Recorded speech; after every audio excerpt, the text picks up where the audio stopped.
As the IU basketball coaching search rolls on, we've got some major updates from this past weekend.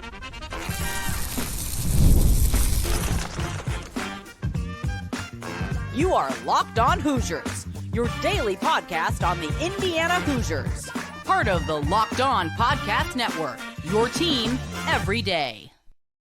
Welcome into the Locked On Hoosiers podcast. I'm your man, Jacob Goins. I appreciate you being here, making this your first listen or your first watch every single day. We are part of the Locked On Podcast Network, which is your team every day. Today's episode of Locked On Hoosiers is brought to you by FanDuel. Right now, new customers can bet $150 in bonus bets if you win your first $5 bet. So place $5. If it wins, you're going to get $250 in bonus bets. Thank you so much for being here. Shout out to all of my everydayers who join me Monday through Friday for this free podcast to you, talking all things Indiana athletics. Do we have hope? Do we feel like this season can anyway turn around given what happened on Saturday as the Hoosiers fall short again to Michigan? We'll talk about all that and how that all is playing in to this coaching search that's happening right now for Indiana basketball, right? That was the first game that we saw this Indiana team play since the news of Mike Woodson, who is stepping away from the Indiana basketball program. And now IU's got to figure it out. Who's going to replace Mike Woodson? And we've talked about some big names, bringing up another one today and a couple of others. One that I think we have an update on, one that I think we got an update on from this weekend, and another name that keeps being thrown around that I just want to dabble into a little bit. But the one that I want to talk about first is the guy that was literally here on Saturday, the guy who was on campus, who brought his maize and blue Michigan Wolverines into Assembly Hall and got a win. Yes, we're talking about Dusty May, a guy that we were excited to see step back inside that building, right? First time as a head coach. You know the story. He was the student manager back in the day. He was a part of the team. He was at a special time here at Indiana, and he loves it in this state. He loves IU. He loves what we do and what our brand is. He was a part of that for a big chunk of his life. And so we were excited just for him to come back in that aspect, right? Even if there wasn't a coaching search going on, I think we were excited to see him step back in this building anyway. But the fact that we are in the middle of a coaching search doesn't necessarily hurt, right? Had a great standing ovation. Fans were excited to see him. And I think what he did on Saturday, coming in here and beating Indiana in Assembly Hall, I bet that meant something to him. And I feel like we got an update on the coaching search from that result alone. If you're Indiana, how could you not want to at least make the call? Make the call and see if he would be interested, if he would be willing to leave Michigan for Indiana. And look, that's a tough decision for him. He just got there. He's in year one at Michigan after doing really good things at FAU, Florida Atlantic, right? He took them to a Final Four.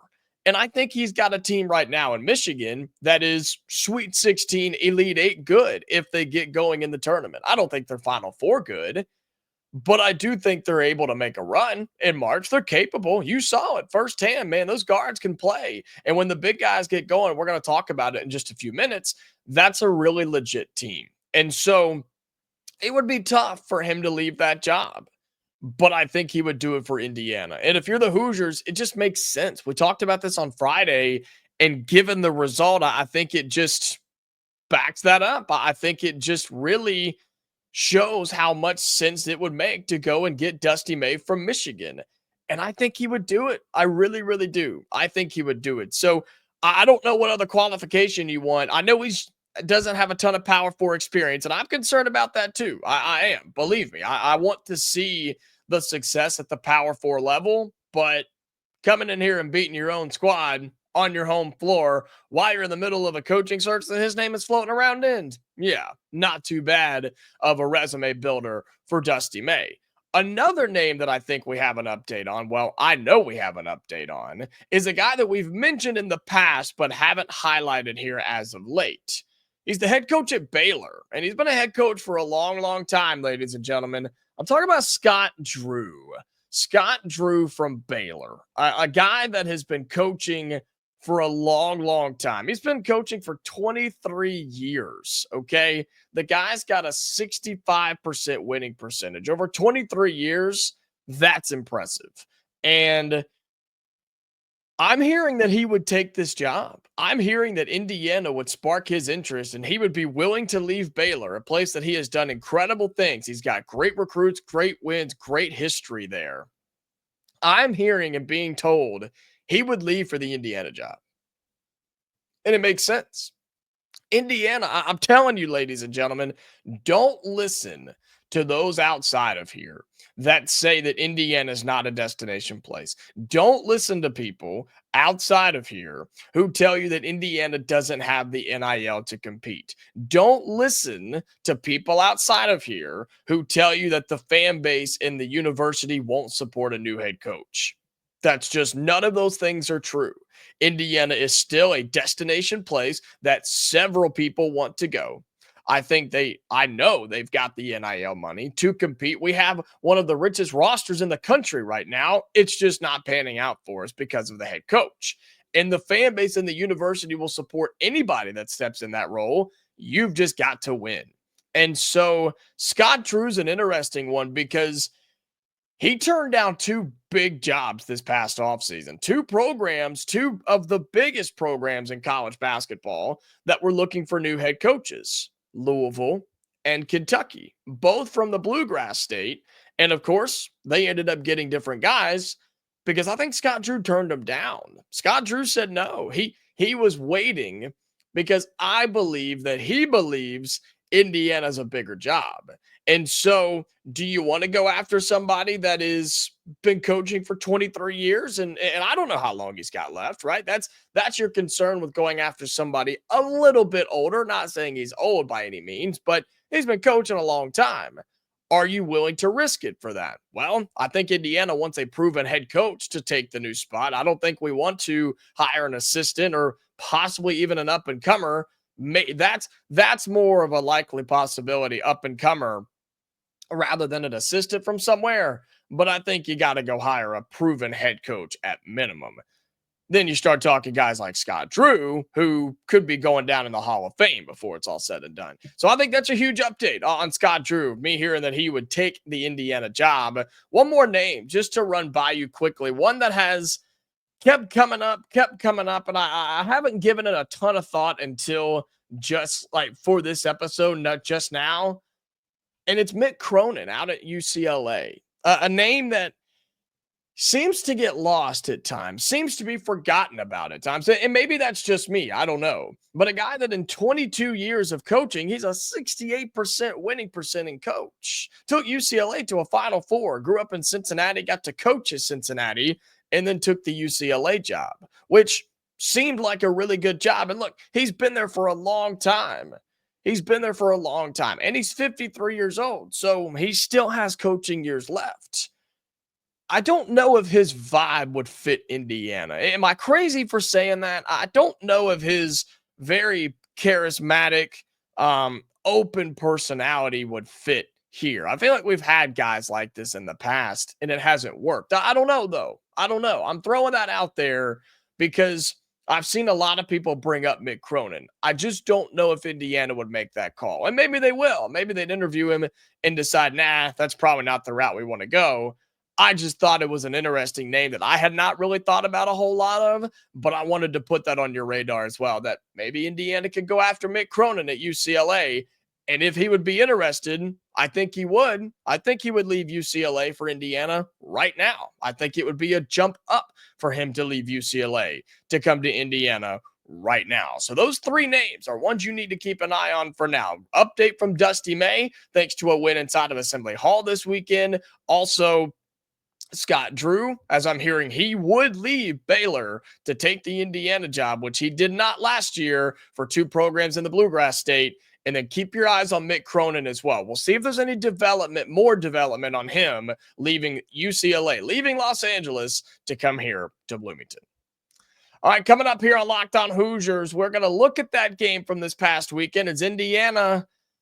Well, we fell short again. Losing streak continues. We were close, though. We were oh so close. We'll talk about that coming up right here on Locked On Hoosiers. Today's episode of Locked On Hoosiers is brought to you by FanDuel. When the game tips off, the NBA action is just getting started, and there's no better place to get in on it than at FanDuel, America's #1 sportsbook. With FanDuel, you can place live bets throughout the game, so even if you miss the opening tip or want to be on a fourth quarter comeback, you can stay in on the action. And if you're looking for a bigger payout, you can even combine your live bets into a same game parlay. I love using FanDuel's live betting feature because it keeps every moment of the game exciting. Whether I'm backing my team for a late game rally or picking a player to hit a clutch three, I never feel like I missed my chance. Plus, the app is easy to use, and when you win, you get paid instantly. Right now, new FanDuel customers can bet $150 in bonus bets if your first $5 bet wins. Just visit FanDuel.com to join today. That's FanDuel.com for your shot at $150 in bonus bets. Make every moment more with FanDuel, the official sports betting partner of the NBA. Welcome back into it, Locked On Hoosiers, your daily spot for all things Indiana athletics. Appreciate you joining me on this Monday, this post-Super Bowl Monday, post-big game Monday. This should be a holiday, right? I mean, everybody agrees that this should be a national holiday, or I even saw somebody say move the Super Bowl to President's Day weekend since most people get that Monday off. I would subscribe to that, but regardless, we are here for you on this Monday. As we are approaching the halfway point of February, man, our numbers are growing like crazy here on the channel, and I cannot thank you enough. Folks, over the weekend, we surpassed 4,600 subscribers on YouTube, so thank you so much for that. You know what that means. We're on our way to 4,700. So let me ask you to do a few things really quickly, and then we're talking Indiana and Michigan. If you're watching on the YouTube channel, right, make sure you like these videos. It helps get it out there. More people can find it, and our community can grow right here on Locked On Hoosiers. So be sure you like it. Also, leave your comments down below. Your thoughts on the coaching search for Indiana. Any updates, any names that we haven't talked about that you'd like to see here on the channel. Leave those down below. Plus your thoughts on Indiana falling to Michigan. We're getting to that in just a second. And if you haven't already, subscribe to the channel. It's free. It's easy. It takes literally one tap of your thumb, and then you will get notified every time we post a new episode. So do that stuff for me if you're on YouTube. And for my audio listeners on Spotify or Amazon or any of your platforms, it doesn't matter. Just make sure you have your notifications turned on. That's the best thing you can do so you never miss a new episode of this free podcast that we post Monday through Friday, plus bonus episodes, so you don't want to miss those either, and turning on your notifications will help you do that. All right, Indiana falls to Michigan. Shocker, I know. We lose to Michigan over the weekend, 70-67. The losing streak now goes to 5. We have lost 7 of our last 8 games in the Big Ten. Oh, man. I mean, you know, you start to run out of words to describe what's happening here. But this was another example of, stop me if you've heard this before. Indiana comes out flat. Indiana comes out slow. The opposing team comes out energetic, ready to play, acting like they care. They start making shots. We can't make shots. We couldn't buy a bucket. We couldn't make a layup in this game.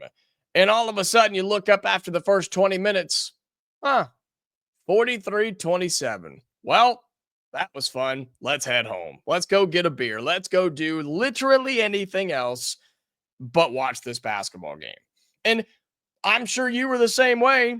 I didn't have any hope in the second half. I was like, whatever. We'll watch it. And you know what I mean? And I had something coming up right after. Unfortunately, wasn't able to get an immediate reaction episode up, but I was able to watch it before going on air for some high school basketball. And all of a sudden, here comes Indiana. Here we come. Starting to make shots, starting to get stops.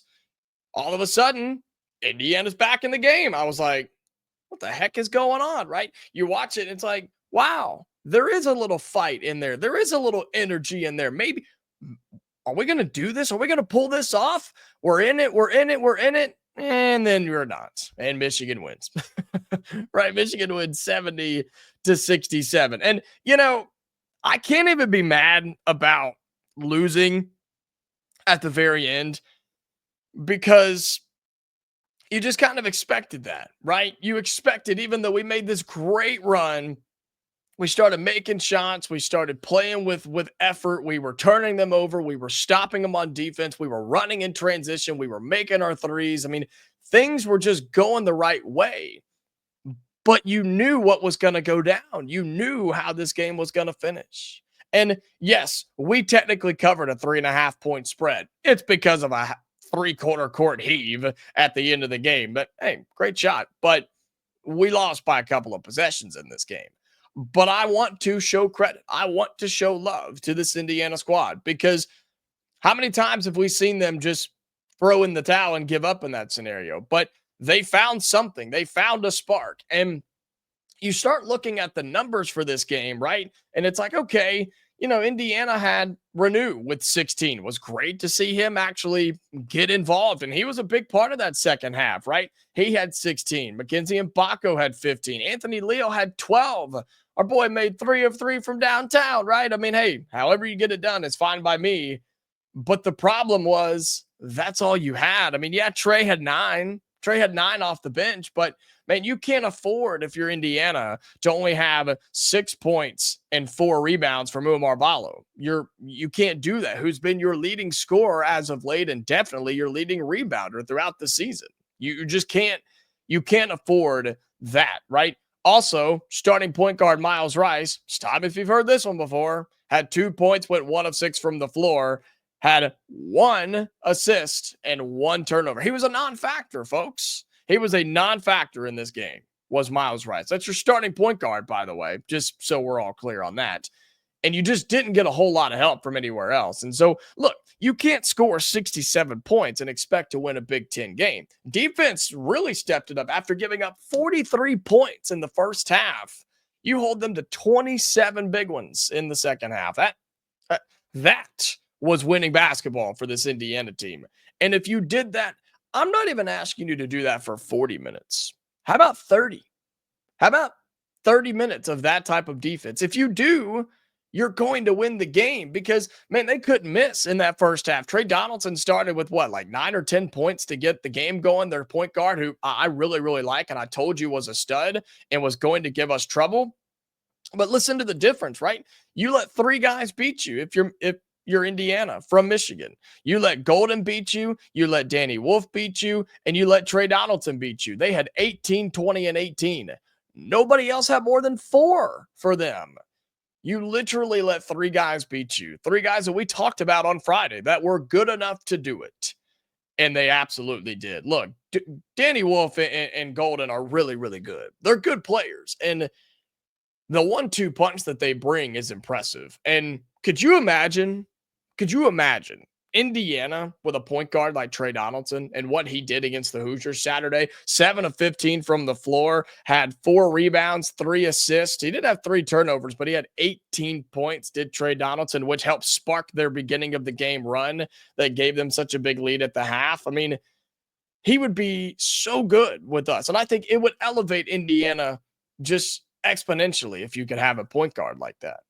But I give credit again to Indiana coming all the way back and making it a game. The crowd was as loud as we've heard it all season long. And you didn't win the game, but I think something to celebrate if you are this Indiana squad and Indiana as a school is the fact that you held off the crowd from chanting "We want Dusty" throughout the game, right? I mean, they held off. They did, because Indiana gave them a game. They gave them something to get after. And look, there may have been stuff happening at halftime and things like that. I haven't seen a whole lot of that, but you had them ready to go. You had them cheering. You had them involved. You had them engaged because the game was good down the stretch. You just knew how it was going to end. Not that we are magicians or that we are voodoo or that we've got a crystal ball, but you just knew we were going to find a way to lose. And that's exactly what we did. But I give them credit for fighting back. Ended up being a really, really good basketball game. But here we are again, and Indiana falls short. 70-67 in another quad 1 opportunity. Don't worry, though. You got another one coming up tomorrow against Michigan State. And that leads to the question, do we have hope? What is coming up next? What do we have to hang on to for this Indiana program? We'll talk about that coming up in our final segment right here on Locked on Hoosiers.